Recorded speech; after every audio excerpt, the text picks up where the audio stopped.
Actually मेरी mummy का question है कि मतलब जो 84 लाख योनियां हैं और जो मनुष्य इस जीवन काल में ब्रज 84 कोस की परिक्रमा कर लेता है उसे 84 के चक्कर नहीं काटने पड़ते हैं।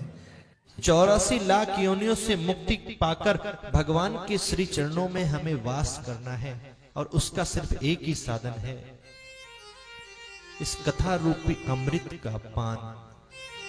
और याद रखना प्यारे, यदि चाहते हो कि जीवन में हमें 84 लाख योनियों में भटकना ना पड़े तो मैं आपको एक सिद्धांत बताता हूं। यदि 84 लाख योनियों में भटकने से मुक्त होना चाहते हो तो मानस के 84 प्रसंग जीवन में मात्र श्रवण कर लेना, तुम्हें 84 लाख योनियों में भटकना नहीं पड़ेगा। 84 कोष की परिक्रमा नहीं करते हैं वो 84 लाख जन्म के आवागमन से मुक्त नहीं होते हैं।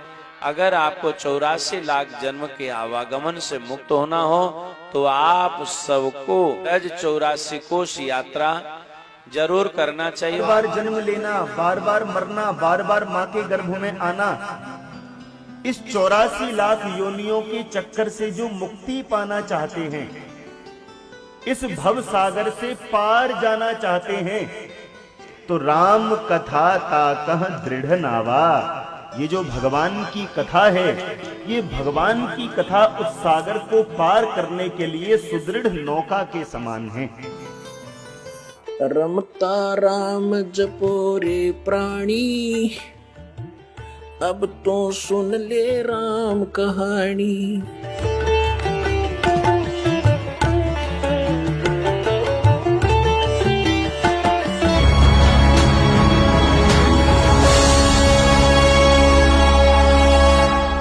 भेड़ पूछ को पंडित पकड़े बादो नदी बिहंगा, गरीब दास वो भव जल डूबे नहीं साध सत्संगा।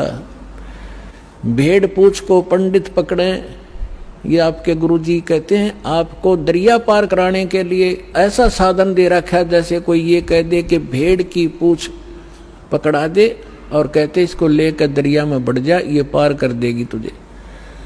तो वो साधन दरिया को पार करने का नहीं है, ये तो आपको अंडरस्टूड है। उसका कौन सा साधन है कि नौका हो ओके, लीक प्रूफ हो, वाटर प्रूफ हो और उसने रखे और साथ में फिर चलाने वाला सही कार्य बिल्कुल परफेक्ट हो और उसमें बैठा फिर पार होगा। भेड़ पूछ के पकड़ने से दरिया पार नहीं हो सकती। इसी प्रकार जो साधनाएं आज तक आप कर रहे थे वो ऐसी साधना थी, मोक्ष कराने के लिए जैसा आप उद्देश्य ले रहे थे ऐसी थी जैसे भेड़ की पूंछ पकड़कर दरिया पार करते, और वो भी भादो वाली दरिया। भादो के अंदर सबसे ज्यादा वर्षा हुआ करती थी और सभी दरियाएं ओवरफ्लो होकर किनारों को चाटती हुई चला करती हैं, और ऐसे भयंकर समय में और ये साधन दे रखा आपको। तो यहाँ कहते हैं भेड़ पूंछ को पंडित पकड़े भादो नदी बिहंगा, और गरीब दास वह भव जल डूबे जिन नहीं साध सत्संगा। जिनको संत सतगुरु नहीं मिले वो यहीं डूब जाएंगे। कबीर साहब कहते हैं कबीर इस संसार को समझाऊं कै बार, और ये पूछ पकड़ के भेड़ की ये उतरा चाहे पार। फिर क्या बताते हैं परमात्मा कि जा सतगुरु की मैं बलिहारी जो जामन मरण मिटाही, उस सतगुरु के ऊपर मैं बलिहारी जाऊं जो जन्म और मरण के इस महान कष्ट से छुटकारा दिलवा दे। तो पुण्यात्मा जन्म और मरण के रोग से छुटकारा कौन दिला सकता है? कबीर परमात्मा। और कबीर परमात्मा का रिप्रेजेंटेटिव यानी उसके द्वारा उसका कृपा पात्र, उसकी भक्ति साधना बनाने वाला बताने वाला संत जो साधना देगा, उस साधना उस भक्ति के कारण वो परम पिता परमात्मा कबीर साहिब आपकी जन्म और मृत्यु का ये नाश कर देगा। तो न तो ब्रह्मा जी की ना तो विष्णु जी की साधना से हमारा जन्म मृत्यु नाश हो सकता, जन्म मरण, क्योंकि ये स्वयं नाशवान है, ना शंकर भगवान की भक्ति से, ना दुर्गा की भक्ति से, ना ब्रह्म की भक्ति से। गीता ज्ञानदाता ये ब्रह्म है, श्री कृष्ण में प्रवेश करके बोलता है। ये खुद कहता है दूसरे अध्याय के 12वें श्लोक में, चौथे अध्याय के 5 और 9 श्लोक में गीता जी में, अध्याय नंबर 10 के श्लोक नंबर 2 में गीता जी। ये गीता ज्ञानदाता कहता अर्जुन तेरे और मेरे बहुत जन्म हो चुके, तू नहीं जानता मैं जानता हूं। तो इसकी भक्ति करने वाला जन्म मरण से कैसे छूट सकता है? ये खुद जन्म मरण में गीता जी अध्याय नंबर 15 के श्लोक नंबर 16 और 17 में स्पष्ट किया है कि दो पुरुष हैं, सर पुरुष और अक्षर पुरुष।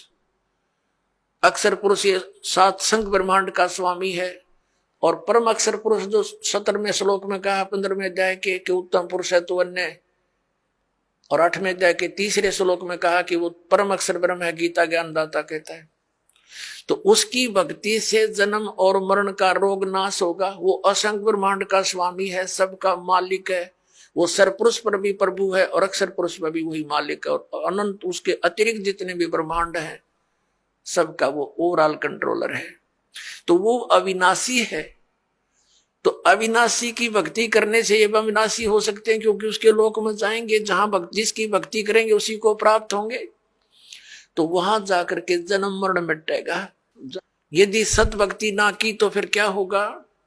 कुल के लोग जंगल में ले जाके दिन ना ठोक जराही, बांध पिंजड़ी आगे धर लिया, फिर मरगट को ले जाही। मात पिता तेरा कुटुंब कबीला मसलत एक ठहराई। एक सलाह बन गई सबकी के मर गया भाई, उठाओ उठाओ उठाओ जल्दी करो, कोई लकड़ी ढूंढ लग जाएगा, और कोई उसने उठाकर पट दे जा धरेंगे शमशान घाट पे। कहते हैं मात पिता तेरा कुटुंब कबीला मसलत एक ठहराई, और बांध पिंजड़ी आगे धर लिया मरगट को ले जाही। अग्नि लगा दिया जद लंबा फूक दिया उस ठाई। अब कर दिया काम, वो शरीर नाश तो करना ही था ना, तो उसमें कीड़े चल जा, ये तो ऐसा शरीर है।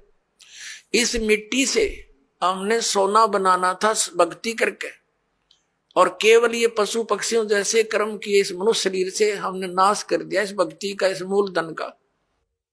अब जैसे आपका यहां मानुष जन्म है, यहां से मृत्यु हुई, पुण्य के आधार से आप स्वर्ग गए, पाप के आधार से नरक गए। जब आपका स्वर्ग का समय समाप्त हुआ, वहां से तुरंत वहां से बाहर फेंक दिया जाएगा। जैसे यहां मनुष्य जीवन पूरा होते ही आपको बाई फोर्स यहां से निकाल लिया जाता है, फिर नहीं एक सेकंड का भी, एक सांस भी आपको नहीं मिलेगा। और चलो धर्मराज के दरबार में, इतने पुण्य, चलो स्वर्ग में। अब स्वर्ग में भी बाई फोर्स, क्योंकि विधान है यहाँ का, सारा कार्य यहाँ पर हमारे साथ बाई फोर्स बलपूर्वक करा जा रहा है, हम स्वतंत्र नहीं है। जब तक हम परमेश्वर कबीर जी की शरण में नहीं आते हम परतंत्र हैं। तो जब आप स्वर्ग में गए, स्वर्ग समय पूरा होते ही कहते चलो जबरदस्ती नरक में, नरक का समय पूरा होते ही फिर चलो कुत्ता बनो, कुत्ते का समय पूरा होता चलो गधा बनो, गधे का समय पूरा होते ही फिर कभी 84 लाख योनियां भोग के फिर मनुष्य जीवन मिल गया, मनुष्य जीवन समय पूरा होते ही फिर चलो, या चलो चलो तो सतलोक में मिटेगी। अपनात्मो आपके मनुष्य जीवन प्राप्त होने के बाद इन तीनों गुणों का इंजेक्शन एक एक लग जाता है।